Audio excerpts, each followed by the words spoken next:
लड़की से कहत है। अरे वाह कला सुना वाह वाह वाह। अरे पतरी कमरिया कमरिया हो रनिया, अरे पतरी कमरिया से सरिया घगरिया मार करई भूखा।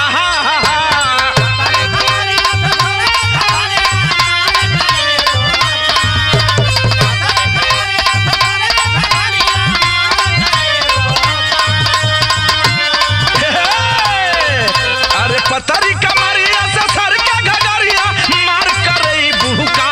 नमूना दिला में ये कहीं बारू है रनिया मर्डर करई भूखा। नमूना दिला में ये कहीं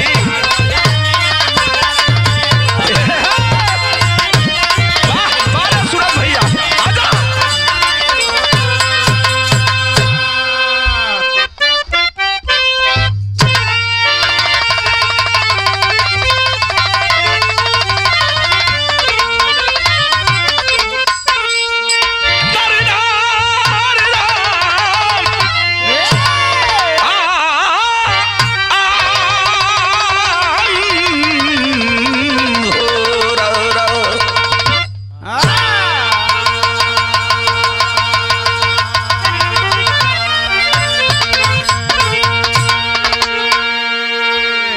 भैया हो ये ऐसा बिरहा हम गावत से दिलवाले म्यूजिक के माध्यम से अंकुर भैया के देख रेख में आशा नहीं पूर्ण विश्वास है ये बिरहा आप सबके पसंद आई। बाबा बढ़िया लगी तो लाइक करिया शेयर करिया प्लस में कमेंट भी करिया। अरे वाह भैया हो आखिरकार सबकर दवाई है लेकिन शक का दवाई कबो धरती पर बनबे न करी। वाह वाह वाह। हर रोग का दवाई बनल लेकिन ये रोग का दवाई न मिलल।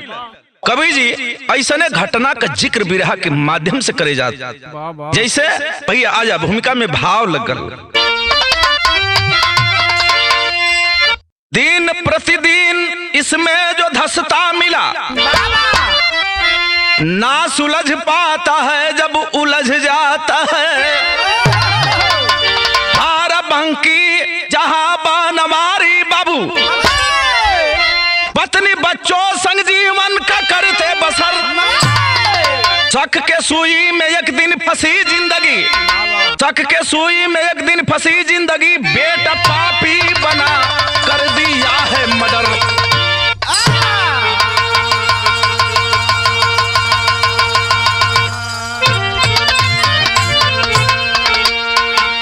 ये धीरज भैया आखिरकार परिवार में अगर बेटा सपूत होखे तो हजारों बेटा बेटी अगर होखे तो कौन दुख ना।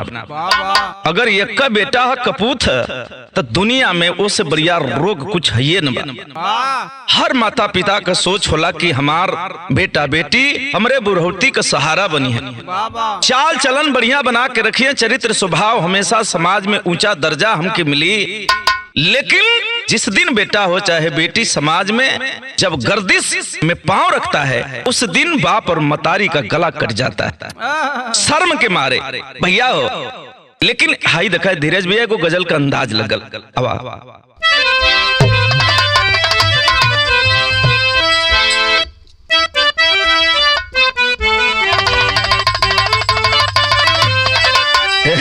धीरज भैया अरे ऐसा हाँ पहली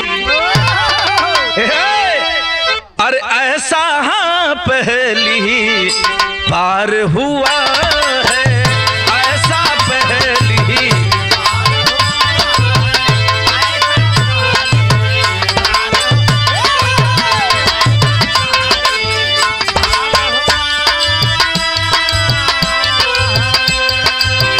ऐसा पहली बार हुआ है।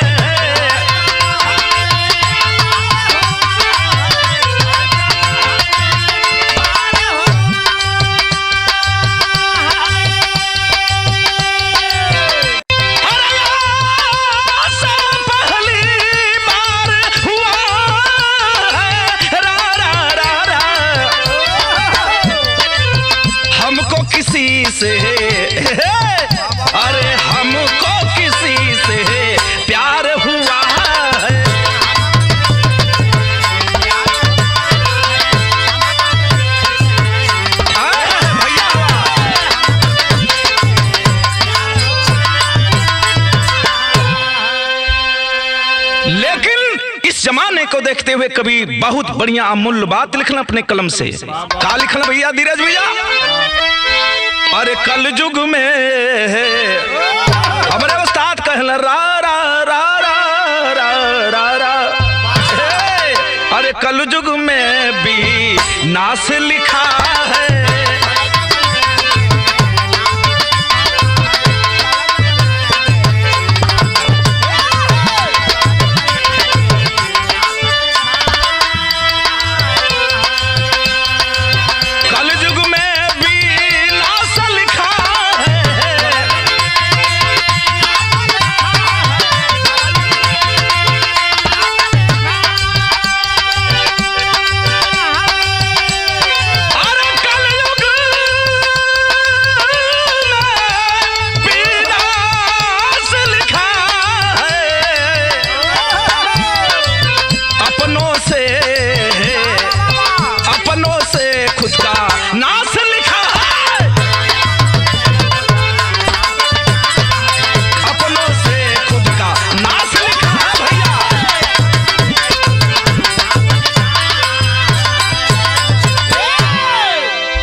भरोसा करबा भाई पर, बेटा पर, पति पर, पत्नी पर केहू ना अपन है।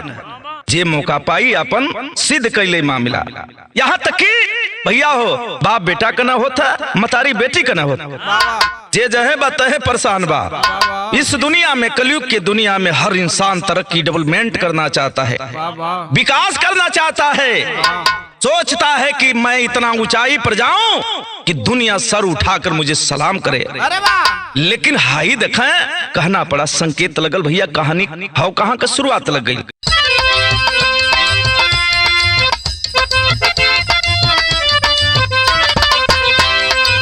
ला ला ला लारे लारे लारे ललरिया लारे। ये सूरज भैया धीरज भैया कहानी कहां का मिली? आवा। बाराबंकी में बनवारी का परिवार सही, बगिया भी हंस रही गुलशन से गुलजार सही। पिता बनवारी दोनों बच्चों पर विचार करे, सजा के सपना माता जीवन को उजियार करे। बेटे की शादी हुई बहू घर में आती है, बेटे की शादी हुई बहू घर में आती है, बेटे की शादी हुई बहू घर में आती है। समय का चक्र ऐसा नैया ठोकर खाती है।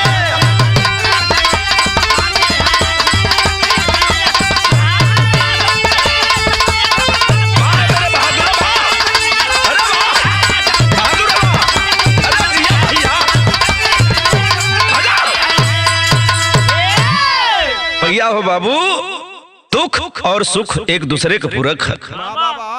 जब दुख आवेला तो सुख भी, सुख रहेला तो दुख भी। जीवन में ये दोनों घड़ी चलत रहेले, कब कौना का चक्र लग जाई जीवन में आके। वही तरह हाई दिखाई परिवार में दूठ बेटा हमें दोनों समझदार हूँ। आ दोनों के जब शादी कैली हम मतारी, वाह फूली न समाई माई। दोनों पतोहन के पा के बहुत खुश सही, दोनों पतोहन कि पा के मतारी बहुत खुश सही, सासू माता बहुत खुश सही। टोला मोहल्ला में बड़ा चर्चा है कि फलनिया के दुद्दू को पतो बहुत समझदार हैं, समय से खाना पानी नहाना सारी व्यवस्था में कोनो कमी ना। लेकिन हाई देखा छोटका जवन अनिल हमें, इनका कुछ बुरा संगत हो गई, दारू पीने लगा। बीबी परेशान है, एहर ओहर से ओरहन आवे लगल, ये फलाना तोहार लइका चोर निकलत है, इनकर उनकर गेहूं बेच देता, चाउर बेच देता, ये तने ना जेवन पावत है जेकर बेच देता। ये भैया बहुत तकलीफ की बात है। बाबू माई परेशान हो गई ना, अलग कह देना अनिल के। अनिल बंदना अलग हो गई घर से, तब वो माना ना, रोज का काम रहे दारू पिए और करें का। विदेशिया में भाव लगल भैया हमार।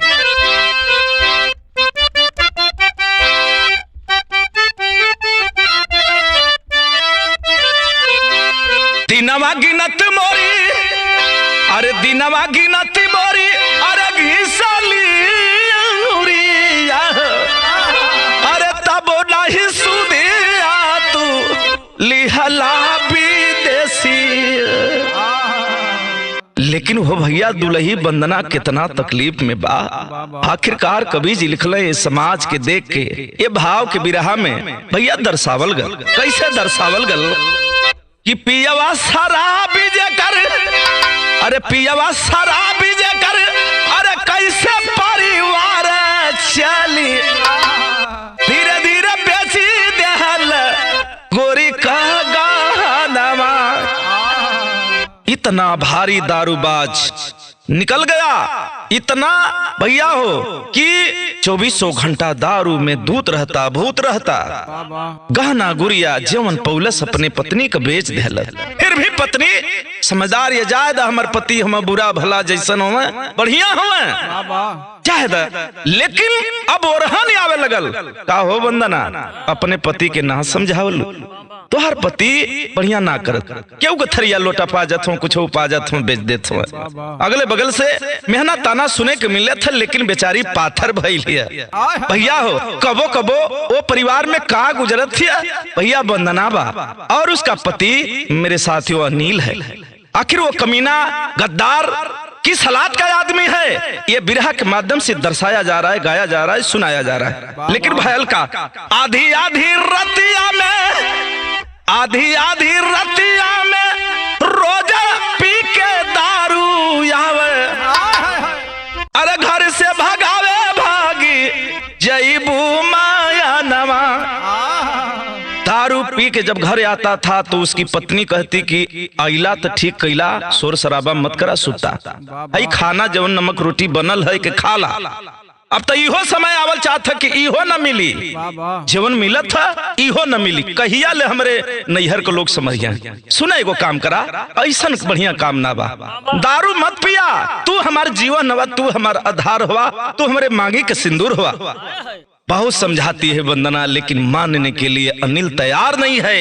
ये बाबू नूना रोटी खा के कबो, नूना रोटी खा के कबो, अरे जियते उपासे सूते, अरे कैसा हूँ गुजारा करे घर में माया नवा। कबो कबो ऐसा गति हो गई हो भैया कि नमको रोटियां ना मिले, रो रो के बिचारी दिन काटत है। बाहर समय बार हमार किस्मत ऐसने हमरे जीवन में लिखल बा, लेकिन मालिक तू हमारे इम्तिहान लेत ना, सब्र का फल मीठा होला, आज न तो काल हमार जिंदगी जरूर सुधरी। बाहर वंदना पत्नी हो तो ऐसी सोच रही है, समय जरूर बदलेगा, मेरा दुख का घड़ी इसी तरह नहीं रहेगा, मेरा समय परिवर्तन होगा। हो सकता है कि ये दुख कुछ ही पल के लिए है। मेरे साथियों एक दिन अपने पति के खाना बना के पजरे बैठल लिया, समझावती कहती है, सुना हमार बातें को तर्ज लगल मास्टर, कमन तर्ज है भैया।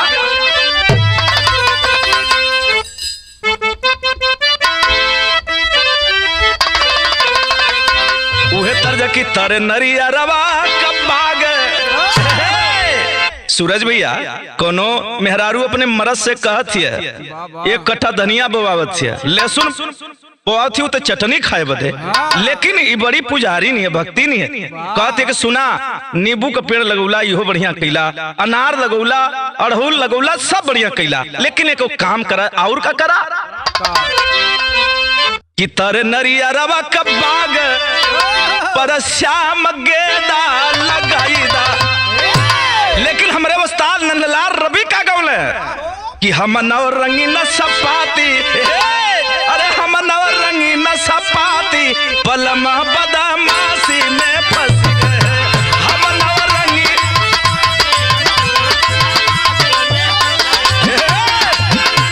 भैया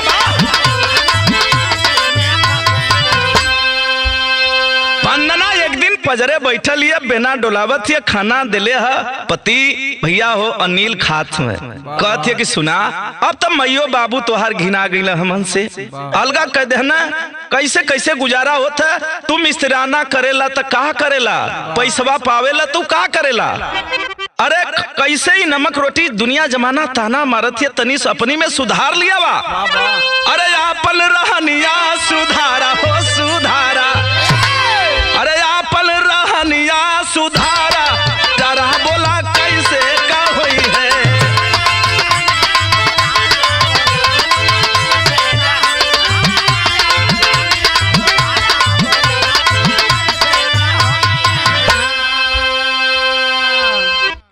बात पर उसका पति उसको मार देता है। और जब मारता है दुखित होकर के जाती कहाँ है, अब तो वो थाना में चल गई। थानवा में जाके दरोगा बाबू से रो रो के कलश की बाबू हमार पति जनाथ हमार हत्या कर दी है, मार के घर से भगावत हो। बोला हम कहाँ जाइब, हमार बाबू माई इनसे बियाह कैले हुआ, हाथ धरे हुए धीरज भैया, तो हम कहाँ जाई। दरोगा समझदार है, कहता है कि ठीक है थानवा में जाके रपट लिखवली अपने रहनिया बतावली।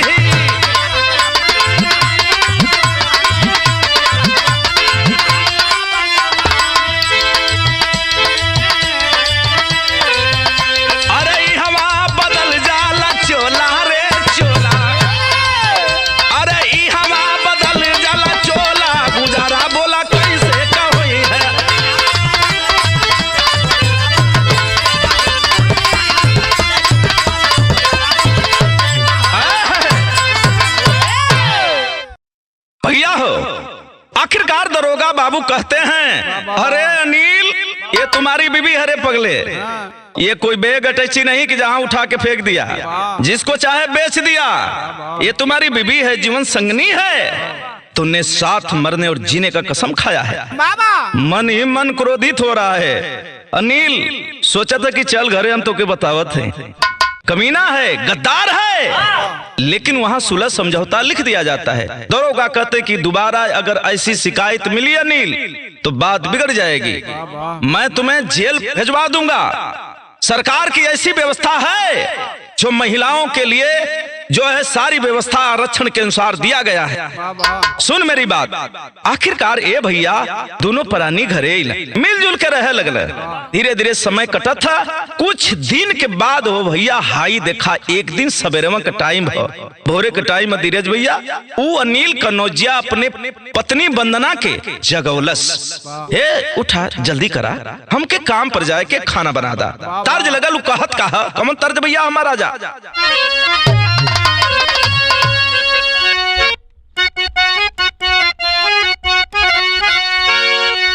अरे कितना बताई सुख, अरे कितना बताई सुख, अरे कितना बताई सुख, अरे ससुरे के गोरी हो सैया बाड़े चाँद औरी हम बड़ी चकोरी हो।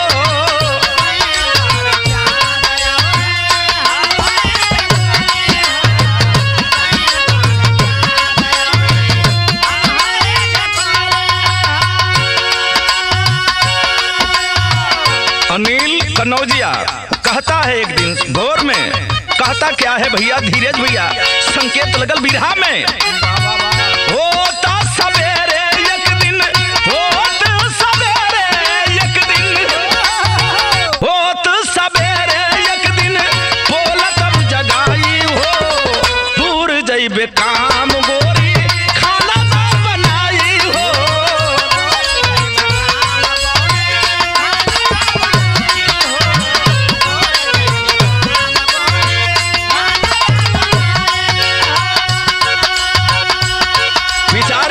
सोच रही है सवेरे का टाइम है बाबू, उठल भोर का समय है, अपन चौका बासन कैलस और खाना बना देहलस। खाना खिलाती है अपने पति को और टिफिन में पैक करके देती है, जा जा जल्दी लौट के यहाँ। अब एक ही समझ में आओ था कि हमार पति अब सुधर गल हो, कौनो बात न है। खाना के खा के देखा चला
पत्नी कहती कि का बात है? अरे एक ठे सामान भुला गईली है, जानत हो?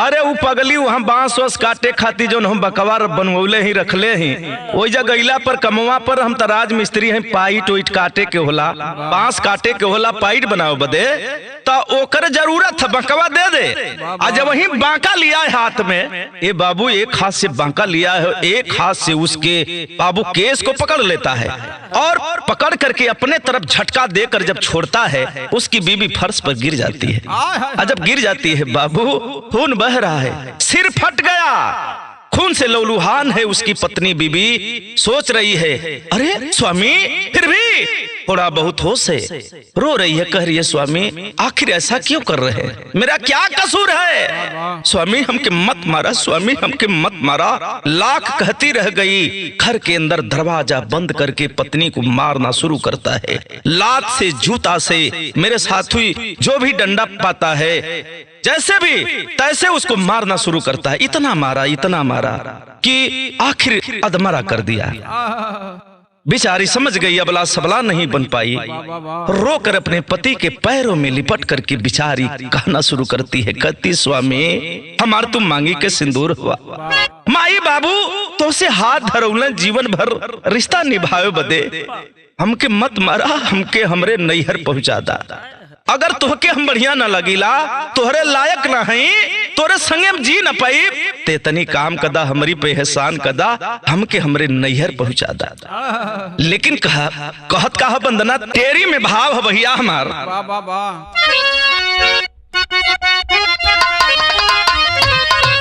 अरे से नूरवया अपन बनला पपिया, अरे से नूरवया अपन बनला पपिया, अंबर कांप गई तब रोवेली धरतिया,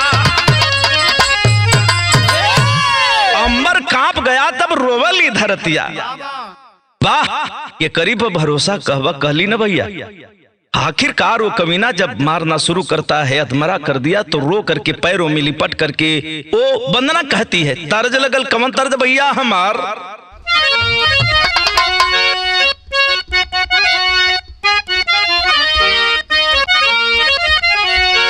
अरे एक तू ही अरे धनवान है गोरी, मैं तुलसी तेरे आंगन की हो, एक तू ही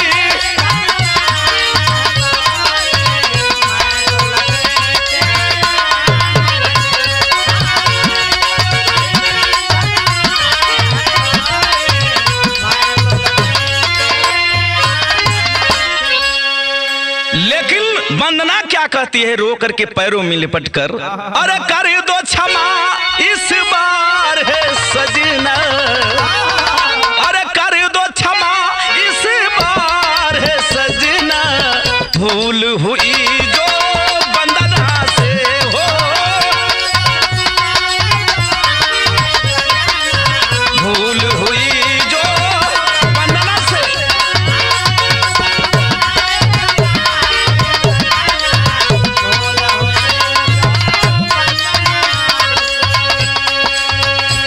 कह रही है क्या गलती है भूल हमारी,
जब उसका दम टूट गया, उसी बांके से मेरे साथियों सर को धर से अलग कर दिया।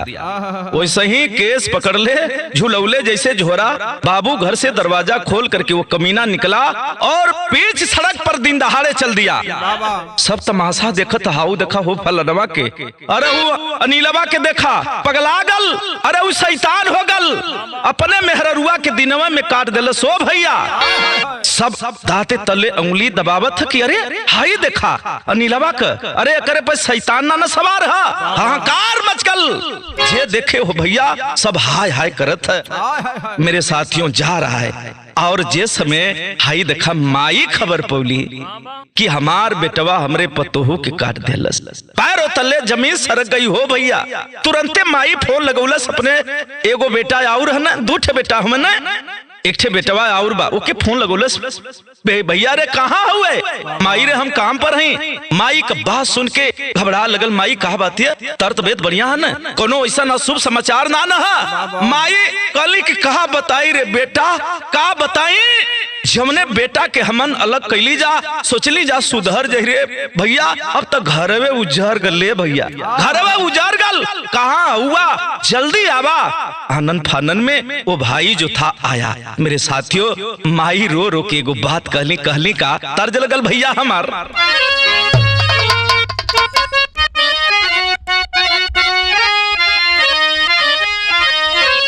अरे तोह के चढ़ई बा मैया, अरे तोह के चढ़ई बा मैया, अरे रोहुआ मछरिया हो की गंगा जी, तोह के चढ़ई बा मैया, रोहुआ मछरिया हो की गंगा जी, बोझल नैया कई देबू किनारवा हो की गंगा जी, बोझल नैया कई देबू। भैया बाहर दुनिया बा।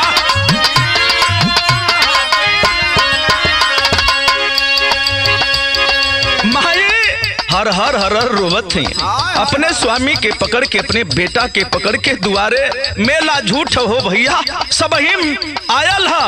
अरे चला हो फलनवा फलनिया के काट देहलस, मुआ देहलस भैया हो। हाई देखा माई हर हर हर हर रोवत पा। माई त माई करेजा फाटत माई के रोवले से जमाना रोवत का रोत भैया हमार। माई जबा देखली अपने बेटा का करदानवा हो नया नवा बरसे, माई जब देखली अपने बेटा का करदानवा हो नया नवा, काहे कटलस बाहू का गरदानवा हो नया नवा बरसे।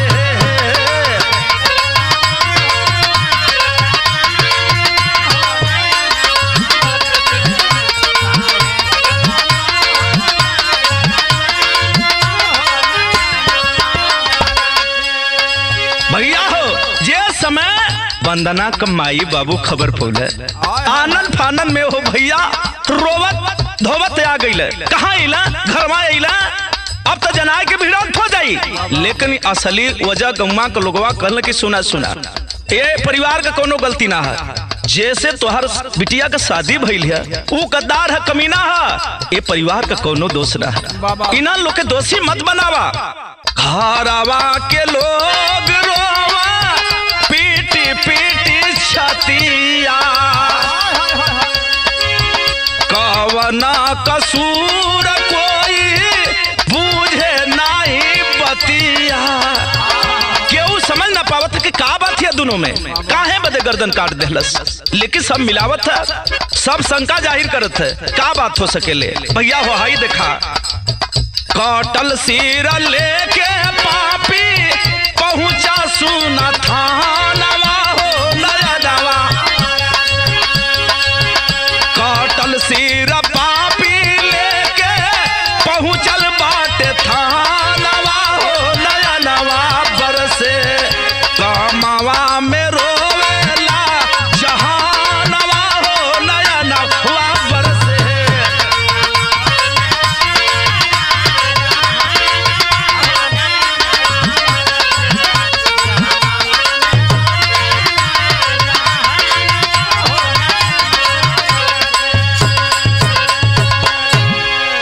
साथियों कोई फोन कर दिया, फला नाम का आदमी साहब अपनी पत्नी की गर्दन को काट दिया है, जितना जल्दी हो सके वो हर से प्रशासन घरे आवत तो ले पहुंच गया थाने।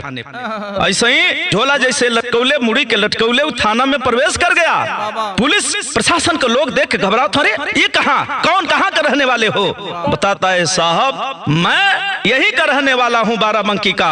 आप नहीं समझ पा रहे हैं ना, बहादुरपुर पसरा गांव का रहने वाला हूं। मेरा नाम अनिल कनौजिया है, मैं बनवारी कनौजिया का बेटा हूं। अरे तू वही बनवारी जो परेश वरेश करता है? अच्छा ठीक है, एक काम है। अरे साले ऐसा क्यों कर दिया?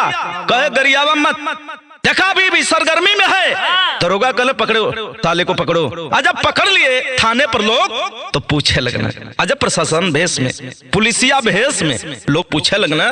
तब भैया वो कहल जाला कि मरला से भूत भागेला, मरला से भूत भागेला। पहपन में भाव लगल प्रशासन के लोग ओकरे संगे करत का हो मैं। अब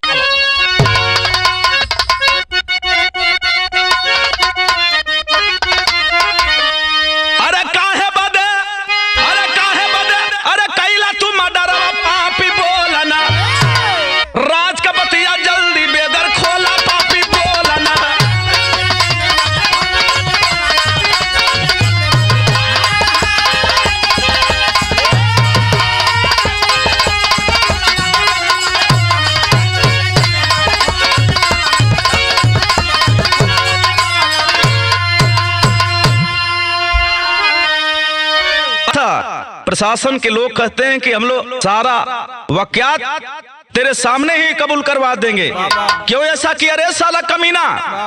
जब आपन रुख अपना प्रशासन के लोग अपन तो भैया हो बये बये बतावे लगल। यही से कहल जाला चोरी हत्या पाप न छिपी न छिपे वाला बा। आज से लेकर आज तक न कोई छिपा पाया न छिपा पाएगा। भैया हो अगर कहीं छिपो गईल हुई तो जकरे घरे भल हुई ओकर वो कमजोरी है, नहीं तो यही संविधान में से देश चलता है। जहां अगर गवाह मजबूत होगा तो मुजरिम को कोई बचा नहीं सकता है। तो इसीलिए बाबा साहब ने कहा कि सबसे पहले अपना आत्मबल बना लो, जिस बल से अपनी सारी दुनिया बसेगी और चलेगी। हाई देखा आल्हा में भाव लगल पायल का।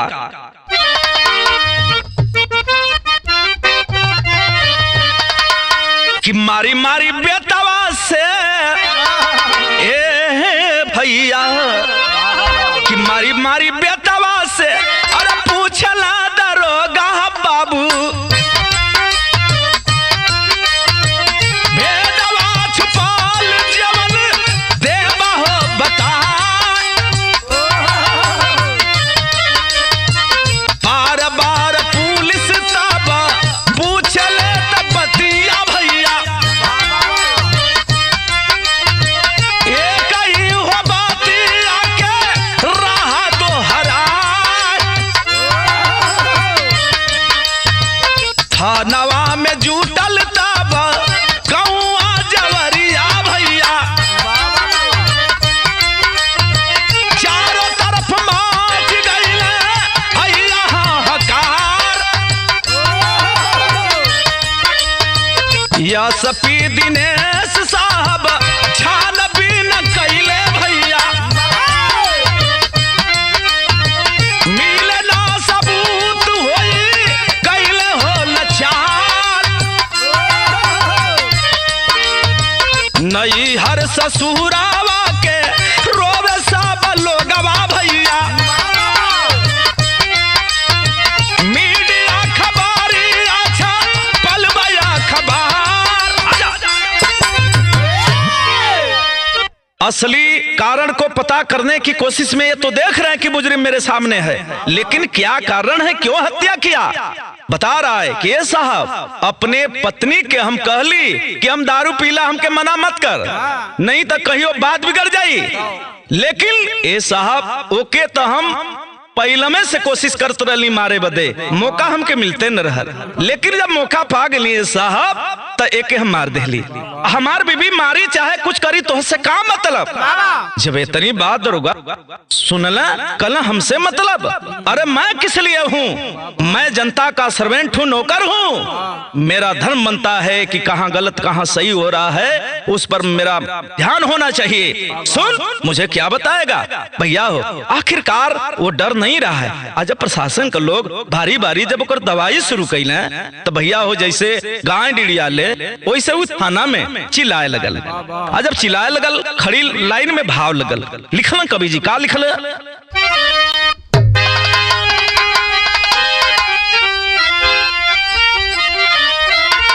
वंदना के माई बाबू कहे है साहब जैसे हमारे बेटी के मुआ देहल साहब तनी 2 मिनट हमन के छोड़ दा। एक हमन जियत देखल ना चाहते जा। जमन सामने दुश्मन कातिल होके पता चल जा भैया कि ये हमारे भाई हमारे परिवार के मरने का होश में रही, लेकिन वो सुरक्षा के व्यवस्था में है। अब सुरक्षा के सामने है, बीच में है, संविधान के दायरे में है, तो आखिर क्या किया जाए। संविधान के दायरे में भी हो करके वो जो है सुरक्षा के बीच में है, प्रशासन के बीच में है। नहीं तो कितनो संविधान होके भैया मर्डर होके के तो हो जाए। लेकिन हाई देखा भयल का खड़ी लाइन में भाव लगल। अरे वंदना के माई बाबू, अरे वंदना के माई बाबू रोवे पिहराई हो। अरे बिटिया के संगे देबा ये के दफनाई हो, बिटिया के संगे देबा।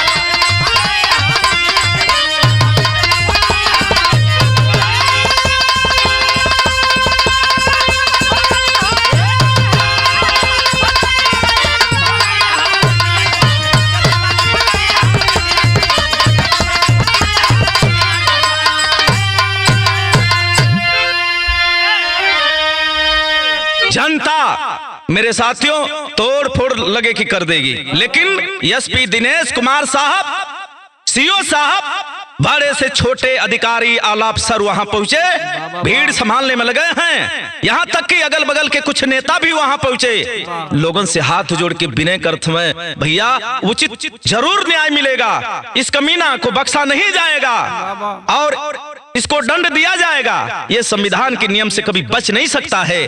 जो नियम है कानून है इस पर लगाया जाएगा, कड़ी से कड़ी सजा इसको दी जाएगी। भैया हो हाई देखा, अरे कहेला दरोगा साहब, अरे धीरज बधाम, अरे कहीं के चलान तब जेल भेजवाए।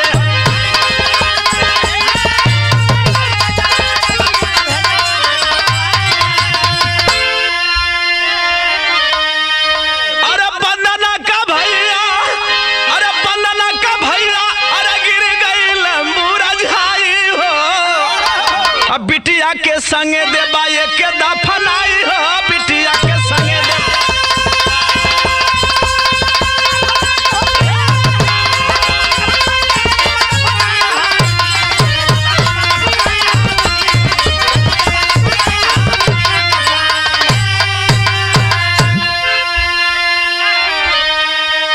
कमीना को सजा मिली। विरहा के माध्यम से मैं कहना चाहता हूं कि सबको अधिकार है संविधान में। आप पहले अपने आप देखो कि मैं सही हूं कि गलत हूं। किसी को तुम्हें मारने का कोई हक नहीं है। कानून है, कोर्ट है, जाओ गुहार करो, निवेदन करो, प्रार्थना दो, निवेदन करके लिखो साफ शब्दों में, ये सरकार है, व्यवस्था है, तुम्हें न्याय जरूर मिलेगा। भैया हो ये हमारे बिरहा रहल। अब बाहर दुनिया, बाहर समाज, ये कलयुग में के करीब भरोसा करबा के आपन कहबा। भैया हमारे वीडियो कैमरा पर आप ही बधाई के पात्र हैं, बहुत बढ़िया आप वीडियो बनाते हैं। और भैया हमार नटराज वाले स्टूडियो वाले अंकुर कुमार भैया जकर चैनल हाँ दिलवाले बिरहा म्यूजिक, बार भैया हमारे अंकुर भैया कि जागा हो जवान, अरे जागा हो जवान, हमारे देश का जवानवा कि खतरा में पड़ल बाटे भीम का संविधान।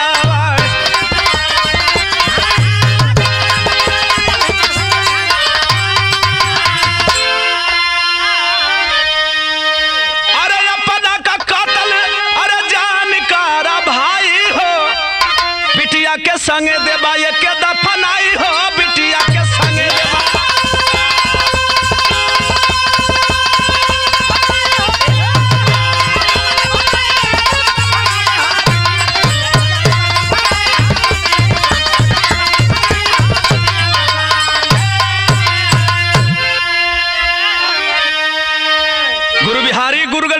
गुर्राम लाल जी पावन कथन करे विजय फौजी लागेगी सुहामन। यही बदे कहल गल बुरा काम का बुरा नतीजा ना मानो तो कर देखो, जिसने जिसने किया है यारो जाकर उसका घर देखो। सेनुरवा कातिल भइला पपिया, अरे सेनुरवा अपन भइले पपिया, विजयी नंदलाल बिरहा का भइले ठसिया, सेनुरवा अपन भइले पपिया।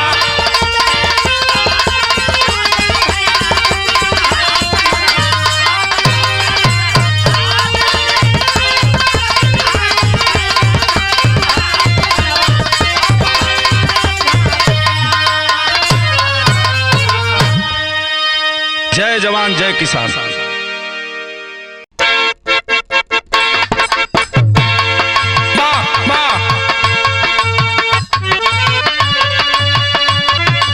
अरे क्या बात है, क्या बात है।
अच्छा भैया बाबू, बाबा हम ब्रिजराज यादव बाबा नटराज स्टूडियो के माध्यम से आप लोगों के बीच में एक ठे हृदय विदारक घटना बाबा दिलवाले फिल्म बैनर के तले आप लोगों के बीच में भेज रहल बानी।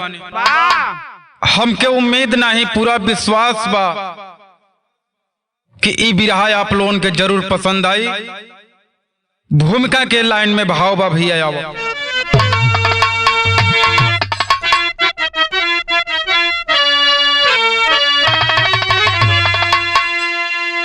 यही धन है लेकर धर्म डूब जाता,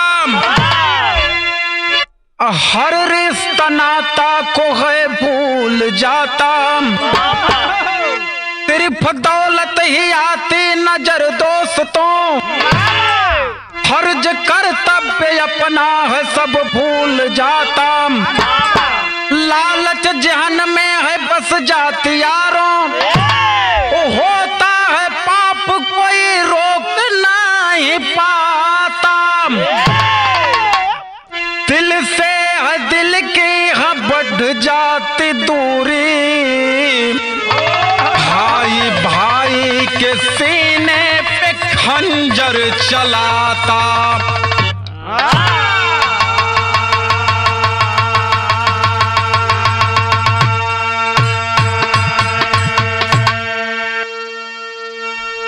दिल से है दिल की ये बढ़ जाती दूरी, भाई भाई के सीने पर खंजर चलाता, ये धन ये दौलत ये महल ये अटारी हम सभी लोग जानते हैं बाबू कि न कुछ लेकर के आना है न कुछ लेकर के जाना है, लेकिन फिर भी धन के पीछे दौलत के पीछे लोग इस कदर अंधेपन होकर के चल रहे हैं जिसका कोई ठिकाना नहीं है। सारा साम्राज्य हमारा ही हो, यही आग आज पूरे दुनिया को लगी है।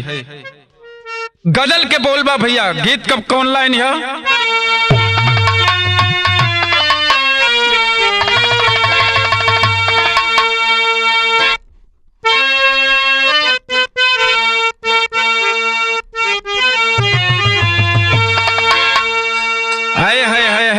कौनो दिल फेंक आशिक कहले रहल, का कहल? आज जी रहा हूँ लाश बन कर, आज जे रहा हूँ लाश बनकर बेवफा की याद में। क्या बात है?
बख्शो आए खुदा तू मौत बख्शो बंदे की फरियाद में। क्या बात है?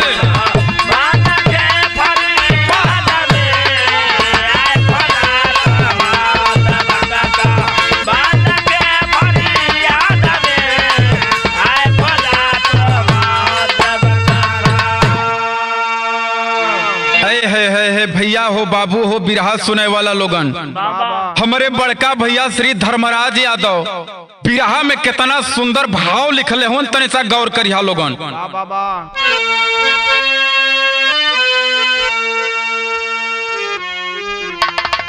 अरे मारता है आदमी अरे मारता है आदमी मर रहा है आदमी मारता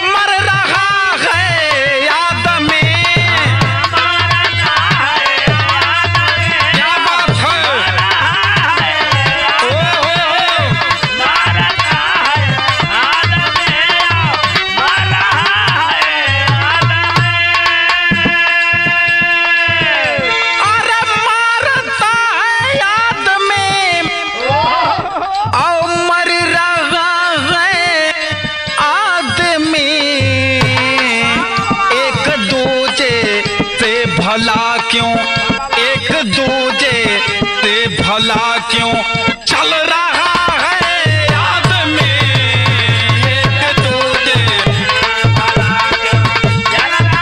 बहुत अच्छे।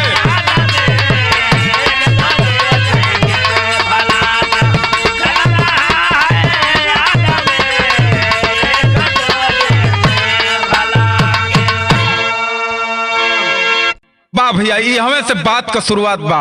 आवो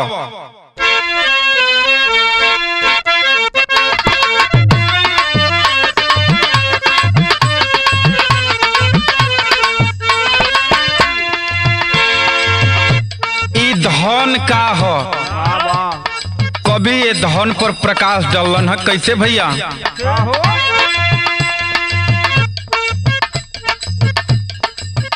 धर्म व फर्ज से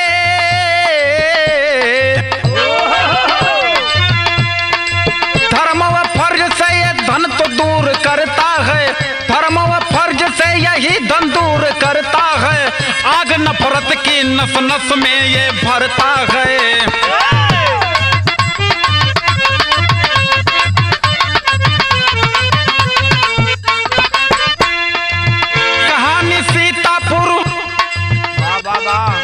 कहानी सीतापुर मानवता को रुलाई है, कहानी सीतापुर मानवता को रुलाई बना दुश्मन आज भाई है।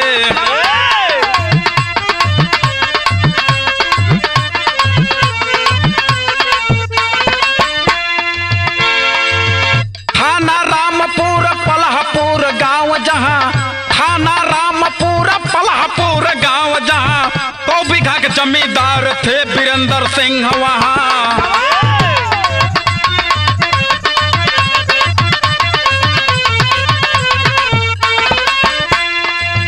पत्नी सावित्री देवी दुई गो सुगनवा हो, पत्नी सावित्री देवी दुई गो सुगनवा हो, बड़ा अनुराग छोटा अजित बारतनवा हो।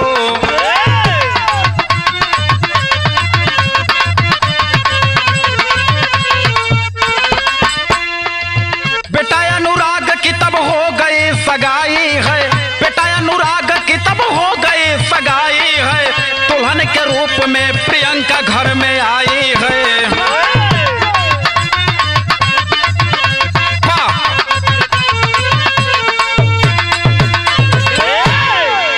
ए भैया अपने यूपी के अंतर्गत जिला सीतापुर और सीतापुर में रामपुर मथुरा थाना, रामपुर मथुरा थाना के अंतर्गत एक छोटा सा गांव तपे तपाया गांव है जो राजपूतों का गांव। वही में ये बाबू पलहापुर गांव में वीरेंद्र सिंह अपने परिवार के साथ रहत हुवन। कमजोर आदमी नहीं खन, 100 बीघा का खेती लहलहात बा। पत्नी के नाम सावित्री देवी, 2 ठे लड़का भगवान देले हुवन, बड़का बेटवा अनुराग और छोटका बेटवा अजीत। धीरे धीरे दोनों लड़का सयान होत हुवन। इधर अनुराग सिंह अपन खेती का काम करत हुवन और छोटका भैया जौन बा अजीत सिंह पढ़ाई करत बा। अबे धीर ये बाबू वीरेंद्र सिंह खेती का काम अनुराग सिंह के जिम्मे सौंप दिलन आ छोटका बेटवा जौन बा ओके पढ़ावे लगलन। धीरे धीरे पढ़ावत हुवन और इधर अनुराग सिंह का शादी कैलन है। एक ठे सुंदर दुल्हन के रूप में प्रियंका घर में आ गई है। धीरे धीरे समय बीते लगल। आज जब समय बीतल तो भैल का यहाँ एक लाइन एकदम बिल्कुल नई नई तर्जबा यही पीढ़ा से शुरुआत करते हैं। गीत कौन है?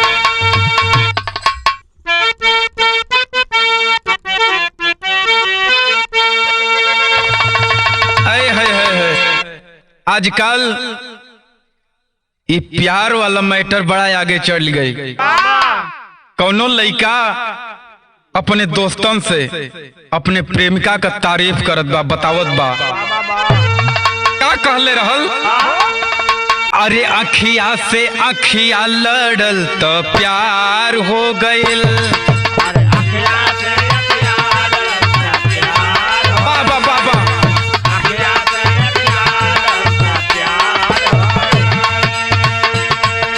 मुस्की होकर दिल के हमारी पार हो गइल। क्या बात है?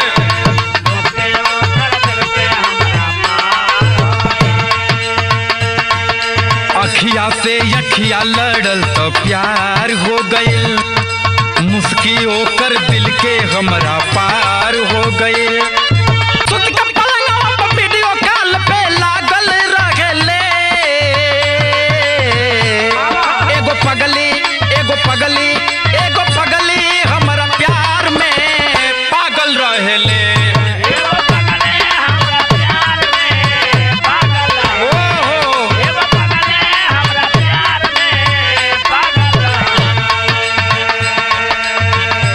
लेकिन कभी जी बिरहा में भाव दिया ना भैया वो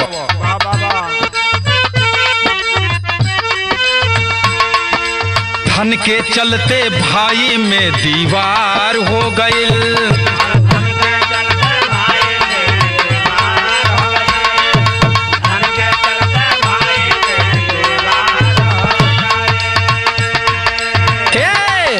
धन के चलते भाई में दीवार हो गइले।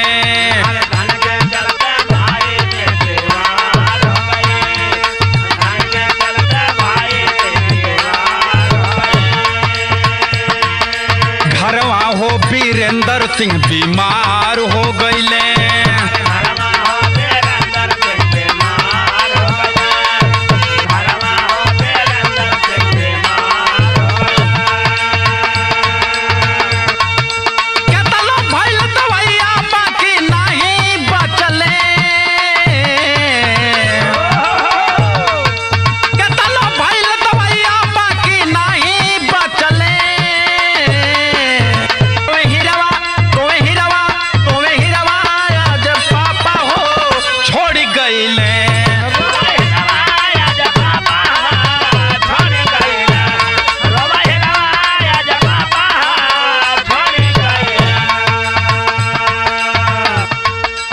आखिर बाबू कुछ दिन का समय जब बीतल है, बाबा इधर वीरेंद्र सिंह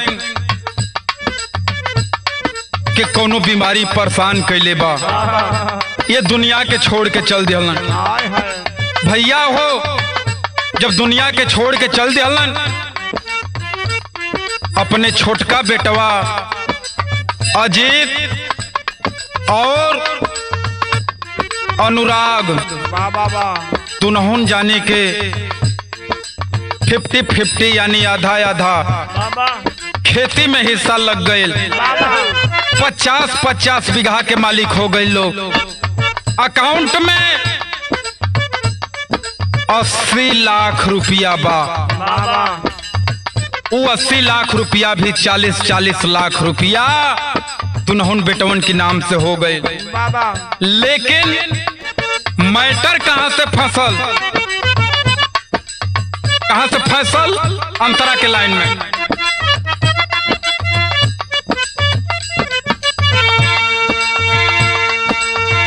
खेत पैसा दोनों के नामे पाई पाई,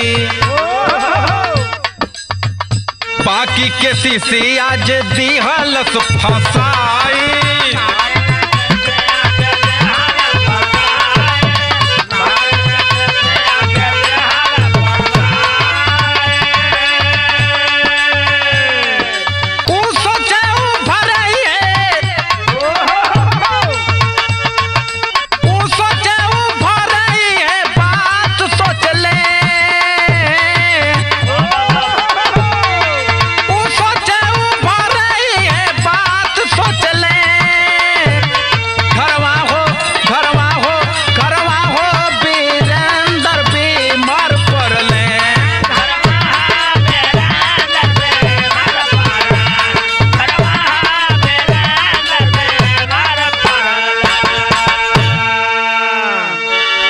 ए भैया पिताजी के मर जाने के बाद केसीसी 24 लाख रुपया वीरेंद्र सिंह निकलले रहलन। बाबा खेत और जौन बैंक में पैसा बा ओके तो दोनों भाई 50-50 बांट लेहलन। बाबा लेकिन केसीसी जौन 24 लाख रुपया बा ओके न अनुराग भरे के तैयार बाणा बाबा आ न ई अजीत भरे के तैयार बाणा। अनुराग से बड़का भैया से अगर जो लोग कहे कि भर दो तो कहे कि हम कहे के भरी। पापा उनके पढ़ावे खातिर लोन निकल, उनके नौकरी लगावे खातिर घूस लगल। आज मास्टरी पौले बाणा, मास्टरी का नौकरी करत बाणा। बाबा घूस लगल 20 लाख रुपया, ना उनकी लगे व्यवस्था रहल केसीसी से लोन निकाल के उनके दिहल ना। वो मास्टरी पा गई ना 60-65 हजार रुपया पावताना। हम ये खेती करतानी, खेती का खेती में जाता, हम कहाँ से भरी? वो नौकरी करके नहीं कहाँ भरत, हम कहाँ से भर पाए? लेकिन जौन केसीसी का पैसा बा भैया इहे दुश्मनी फैलावे का कारण बनल। यहाँ एक लाइन बड़ी बेजोड़ तरज कवि लिखले हुआ।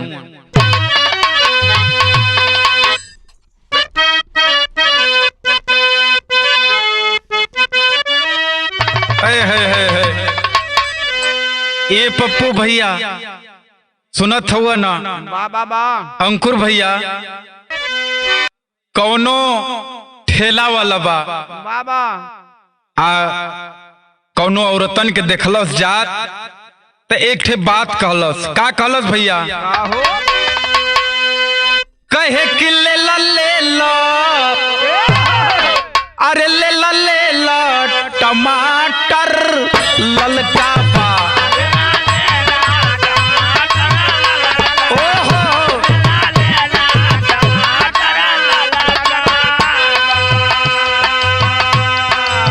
आलू गोल गोल भनटा लमका बा। आलू गोल गोल भनटा लमका बा। हो ले ला टमाटर ललका बा। बाबा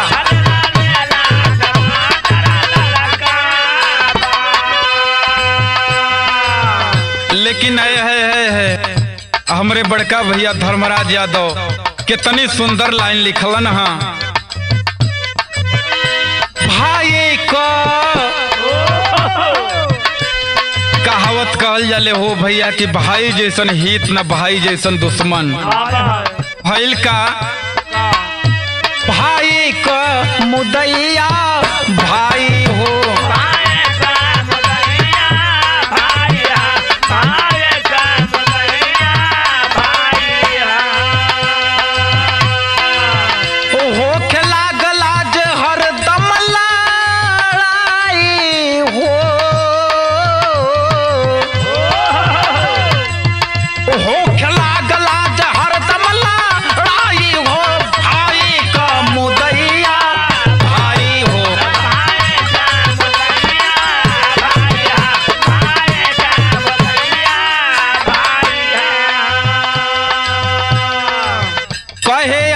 भरद खेती से लोनावा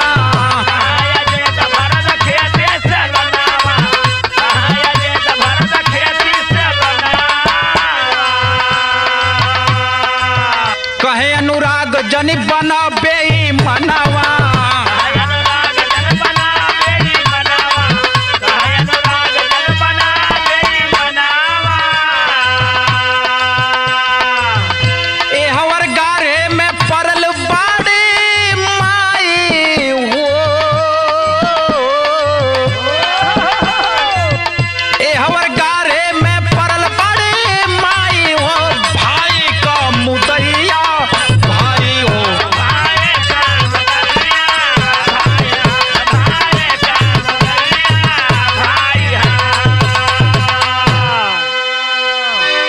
ए बाबू आए दिन फोन पर या घरे आके दोनों भाई अपने में लड़त हुन झगड़त हुन।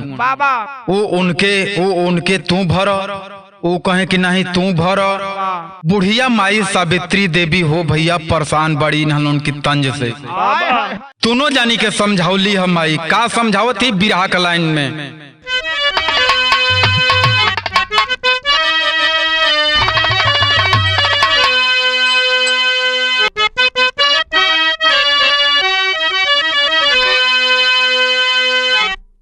माई समझावे बेटा दोनों जाने बात माना और थोड़ी दोनों जाने भरी रुपया।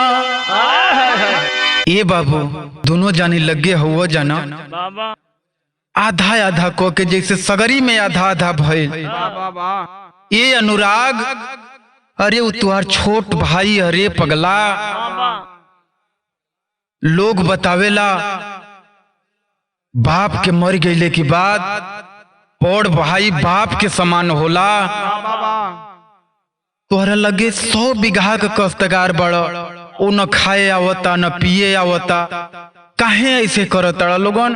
अगर जो एक जनी नहीं भरब तो दोनों जनी भर द जा। अनुराग जवाब का देत हुन माई के कहे अनुराग तुहरे खातिर निकालल रहे आज काहे मारा ताड़ा बिरना कलैया। कहे कि बात पलटा मत। ए बाबू अजीत तू नौकरी पौला पैसा भी तू ही भरब। कहेली माई बेटा जन लड़ अपने में खेतवा के बेच के चुकाई ₹10 माई समझावत थी कि तू अपनी नौकरी से नहीं भरब, तू अपनी खेती से नहीं भरब, तो ए बाबू दोनों जानी के नामे जमीन हो गई बा। आ दोनों जाने वही जमीनिए के बेच द लोगन, थोड़ी थोड़ी जितनी हिस्सा पर आवे, जितनी ग्राहक दाम लगावा वो हिसाब से बेच द लोगन कि 24 लाख लोन का आज 26-27 लाख हो गई बा। उ भरा जाए तो उनका ई रोज रोज का तंज कसल दूर हो जाई। टोला परोसा के लोग हंसी उड़ावता, मजाक उड़ावता कि आज वीरेंद्र सिंह मर गईलन, तो आज दोनों बेटा अपने में लड़त हुवन। आखिर बाबू बात नहीं, दोनों भाई माने के तैयार हुवन। होत का बा बिरहा में एक लाइन गीत लगल।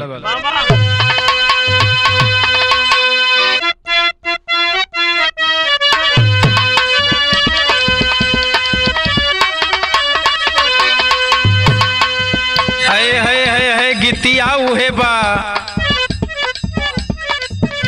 ससुरे से रूसा लेती रियावा न हो धैली नहीं हरे करा।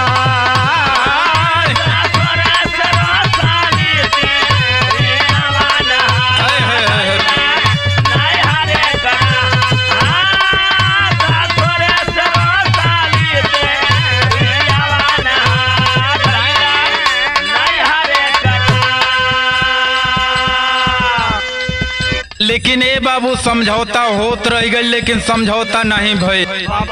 अजीत के दिमाग में अब एक ठे बात नाचे लगल। कैला का अजीत सिंह भाई आज पानी के मुंह तैया न हो घरवा कैले देखया।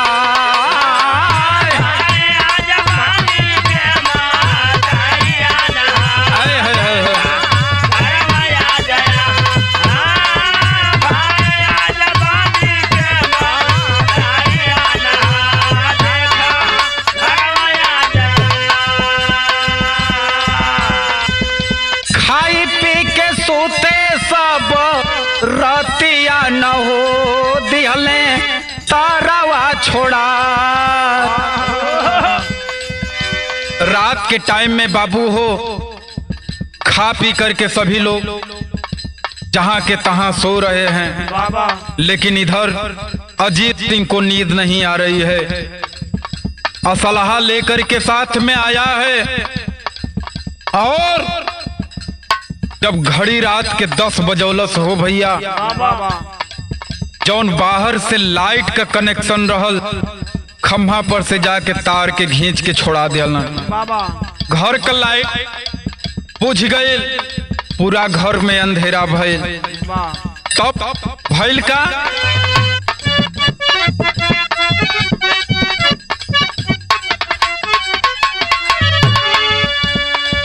घड़ी रात के 1 बजावत बा।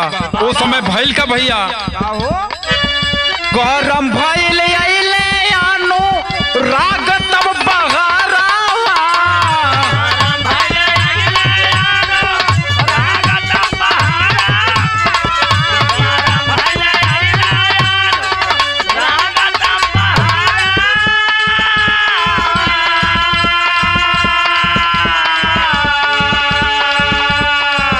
रात को रूम में बाबू गर्मी से वह बड़ा भाई अनुराग रह नहीं पाया।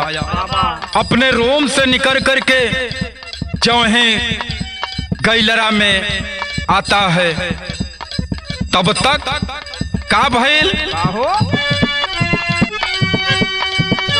गरम भइल आइले अरे अनुराग तब बहारावा।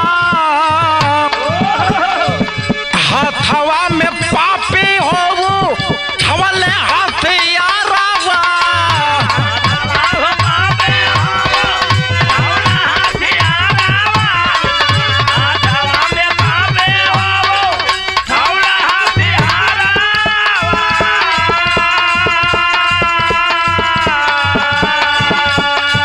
धाई धाई वीराना के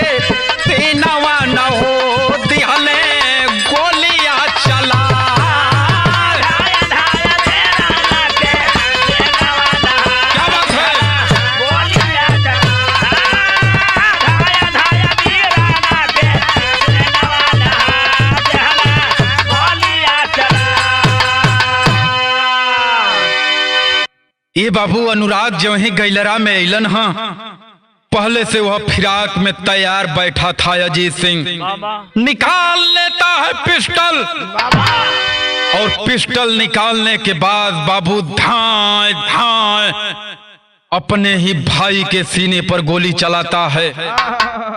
ये बाबू जब सीना में गोली लगल बा अनुराग सिंह के, लहू लुहान हो के लुढ़क गईलन वही गलियारा में। है बुढ़िया माई कंदी टूटल है। कैसन धमाका भइल, अपना रूम से निकल के जो ही गैलरा में आवत थी हो भैया, तौले भइल का सारंगा में।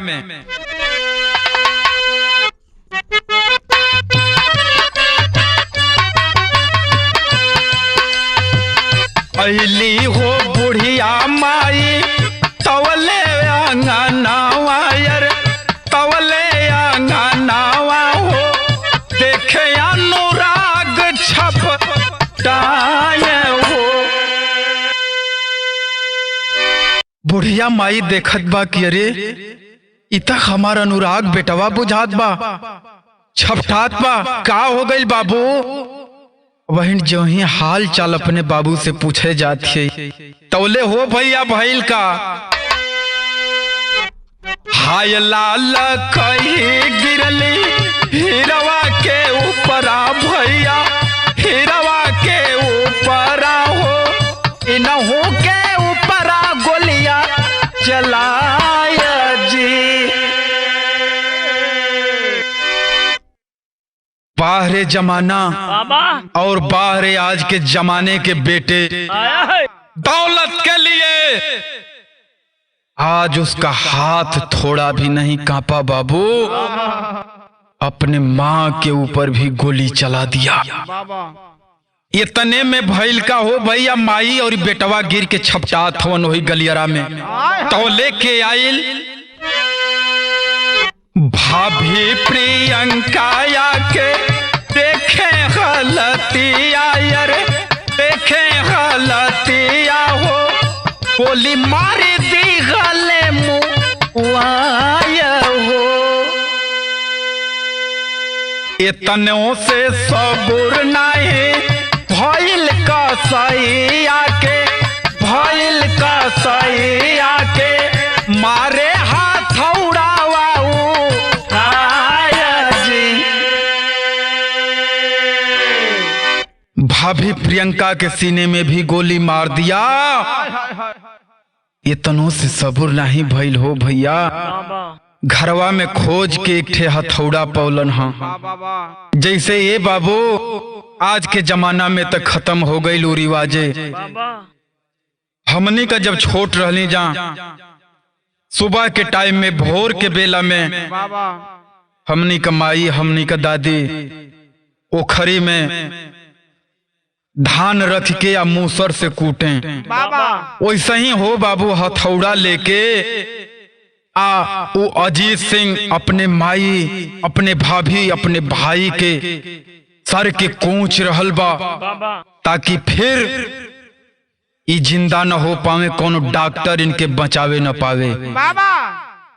भैया हो इतनों से सबूर नहीं भइल, हथौड़ा से कोंचला के बाद 3 ठे लइका भैया के बाणन, अनुराग सिंह के 2 ठे बेटी और 1 ठे बेटा।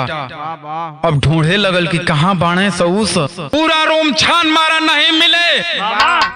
छत के ऊपर जाता है, छत के ऊपर वो तीनों लड़का हो भैया यबोध, बेटी अश्वनी जो सबसे बड़ी है, पेपर में प्रमाण मिला कि वह 12 साल की है, और अर्ना बेटी जिसकी उम्र 8 साल है, और आद्विक एक बेटा है जिसका उम्र मात्र 4 साल है। उन्होंने से मासूम बच्चे उस भेड़िए दरिंदे का क्या बिगाड़ सकते थे बाबू, लेकिन वह अमीना पापी या ताताई करता है क्या। सोरठी में कवि भाव लिखलन,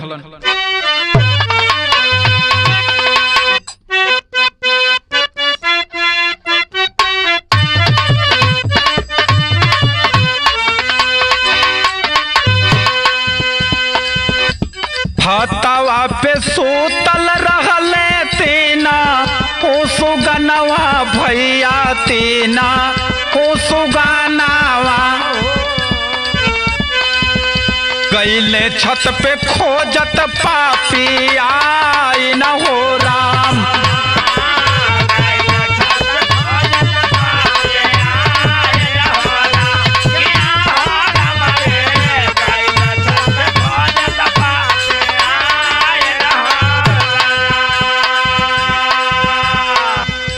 आंसू के मरले पापी सीना हुआ में गोली आयर सीना हुआ में गोली हो अरे ना आदुक भागे ले चिल्लाई न हो राम।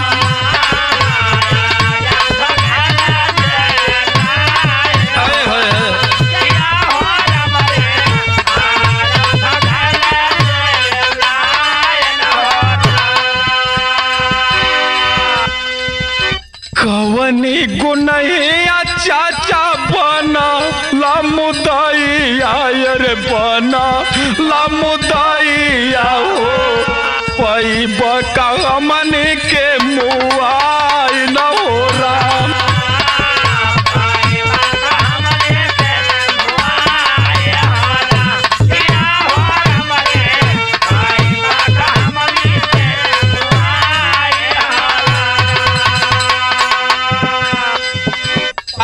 पार फेंक दिहले दोना उनके नीचावा भैया दोना उनके नीचावा हो गईले सुगानावा पर आई न हो राम।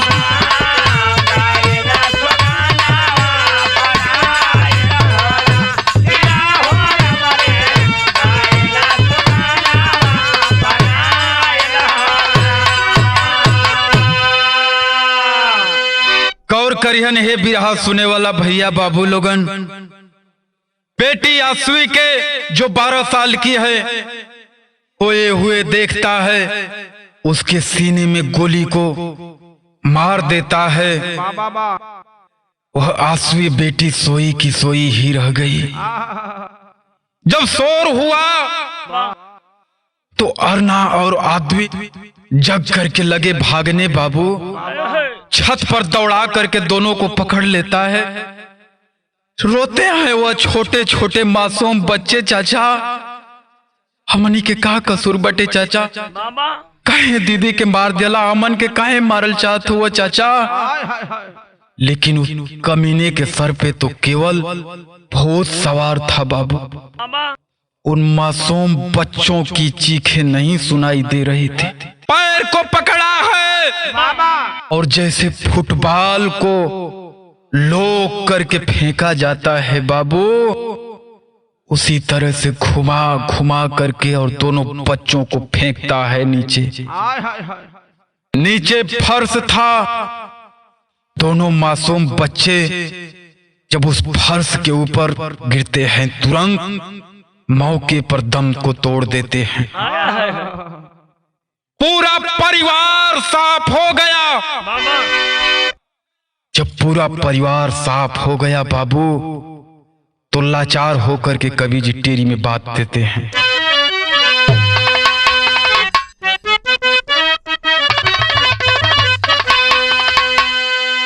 अरे मोरे राम लोहू से धरती लाल हो गई। अरे लोहू से धरती लाल, ओहो लोहू से धरती लाल हो गई। अरे खत्म परिवार को करके सोच रहा चंडाल, अरे चंडाल, अरे खत्म परिवार को करके सोच रहा चंडाल। लोहू से धरती लाल हो गई। आखिर बाबू अब तो कमीना अपने ही केवल बचा है। करता है क्या पहपट के लाइन में भाव बा।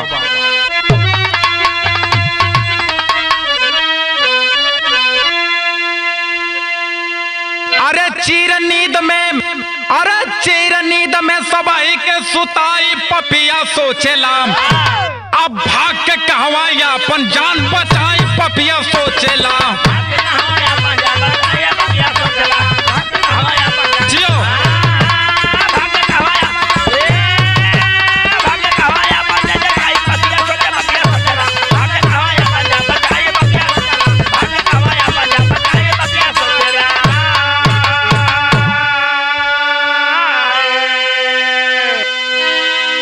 भोरवे में हो छोड़ के घरवा अब पपिया चलल पर आई हो हो तो सबेरवा तब ही देखबा आ दुआरे गईले आई हो अरे गईल प्रशासन मौके पर तब आई पपिया सोचेला आ सब कही अरे घटना दला कपाई बतिया सोचेला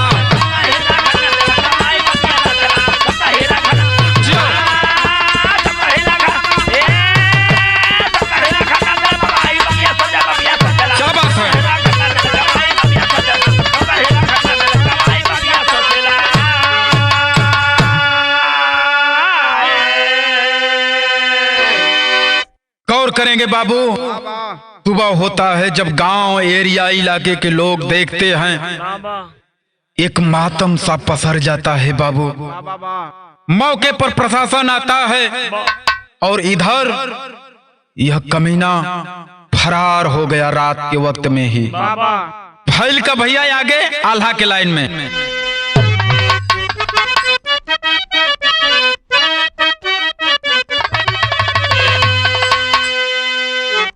सभे देखे सबही के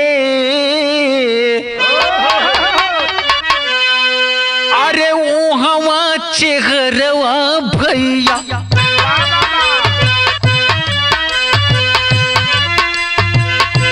सबही की अखिया से आंसू छल छला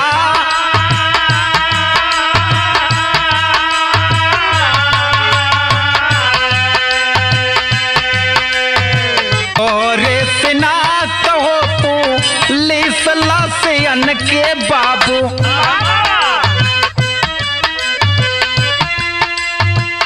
चिन्हले चिन्हाय नाहे चेहरा को चलबा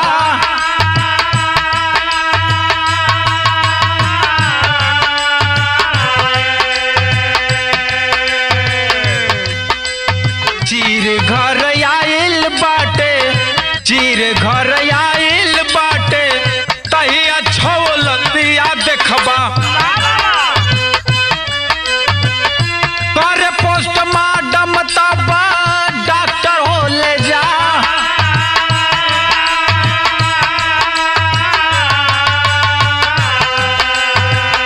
ए हवर परिजन शासन सोच बतिया दादा घटना के बाद होया जितना देखा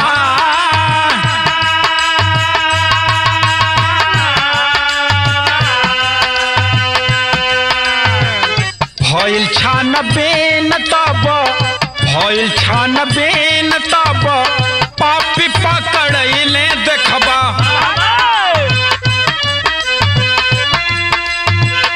पड़ल जब पिटाई दिहले भेदवा हो बता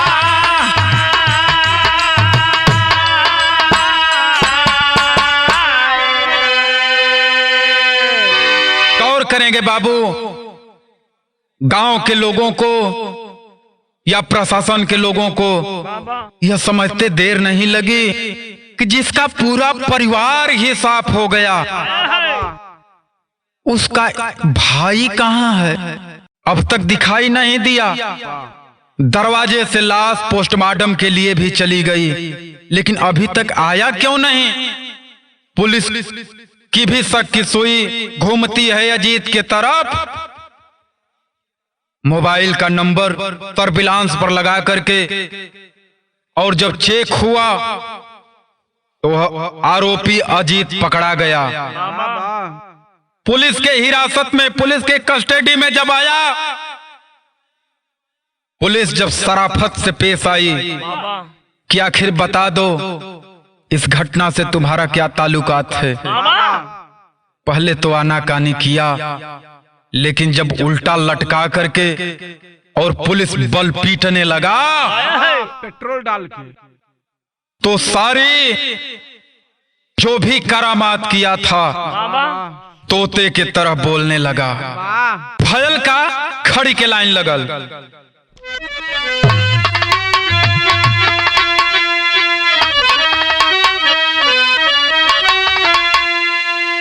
हे बयान दे थो का कहे, अरे धनवा दिहलस पपिया बनाई साहेब, अरे यह धनवा दिहलस पपिया बनाई साहेब, आ धन के चलते दिहल सबके मुआई साहेब।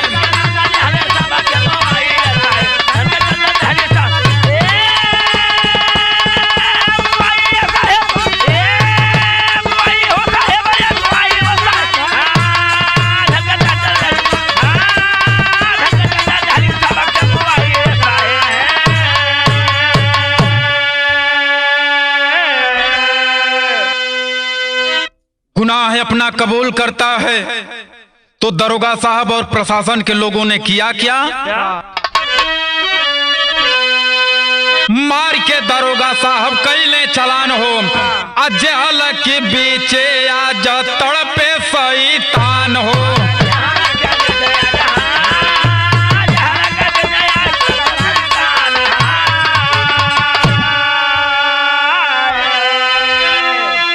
छुटल नौकरी ए भैया छुटल नौकरी, अब बनले जब आता ताई साहेब, धन के चलते दिहल सबके मुआई साहेब।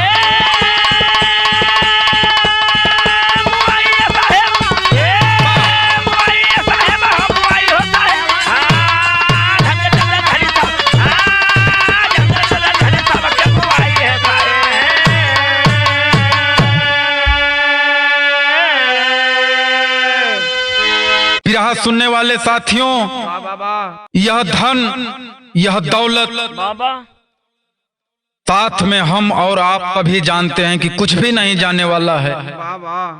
फिर क्यों ये इतनी लालच दिल के अंदर पैदा होती है? जो भी लालच करता है उसका बुरा ही हश्र होता है। हमारे बिरहा गाने का केवल मनोरंजन ही मतलब नहीं है कि आप लोग सुन लिए बस हो गया, नहीं, तमाम लोगों के गीते होंगे। लेकिन मेरा यही निवेदन है, यही रिक्वेस्ट है कि जो यह अनर्गल कांड हुआ, ऐसा कांड फिर दोबारा हमारे भारत के धरती पर नहीं होना चाहिए। कहना है लास्ट लाइन में,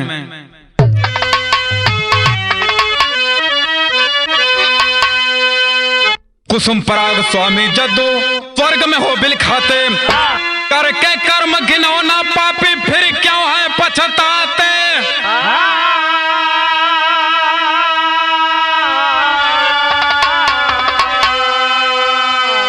अरे मोरे राम लोहू से धरती लाल हो गई, लोहू से धरती लाल हो गई, यादव ब्रिज राज जी अल भइल मोहाल, लोहू से धरती